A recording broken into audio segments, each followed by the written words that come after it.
শিলিগুড়ি থেকে হজ যাত্রার উদ্দেশ্যে রওনা দেবেন ৪৪ জন হজ যাত্রী। তার আগে শিলিগুড়ির কারবালা কমিটির পক্ষ থেকে হজ যাত্রীদের জন্য বিনামূল্যে স্বাস্থ্য পরীক্ষার পাশাপাশি ভ্যাকসিন দেওয়া হয়।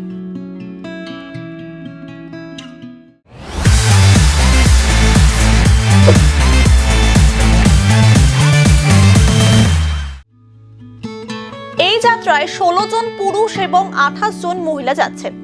এদিন হজ যাত্রীদের সংবর্ধনা জানাতে কারবালা ময়দানে পৌঁছান শিলিগুড়ি পুর নিগমের মেয়র গৌতম দেব। এছাড়াও উপস্থিত ছিলেন কারবালা কমিটির সভাপতি মোহাম্মদ অ্যান্থনি সহ অন্যান্যরা। মহকুমার পাহাড় থেকেও ৪৪ জন পুণ্যার্থী হজ যাত্রী তারা হজ করতে যাবে। তাদের এখানে আজকে ভ্যাকসিনেশন হচ্ছে, 3টে টাইপের ভ্যাকসিনেশন তাদের দেওয়া হচ্ছে। 65 ইয়ার্স এবং তার উপরে যাদের বয়স তাদের একটা ইনফ্লুয়েঞ্জা ভ্যাকসিন দেওয়া হচ্ছে।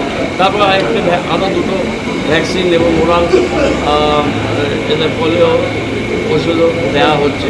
এগুলো একটা স্ট্যান্ডার্ড প্রসিডিওর, সেটা মেনটেন করে হজ কমিটি এবং আরও সহযোগী সংস্থা তারা এই প্রোগ্রামটা নিচ্ছে। কারবালা কমিটি তারা এই প্রোগ্রামটা করছেন, তাদের শুভেচ্ছা জানিয়ে গেলাম এবং তাদের এই ভ্যাকসিনেশন শিবির এটা আজকে স্টার্ট হবে।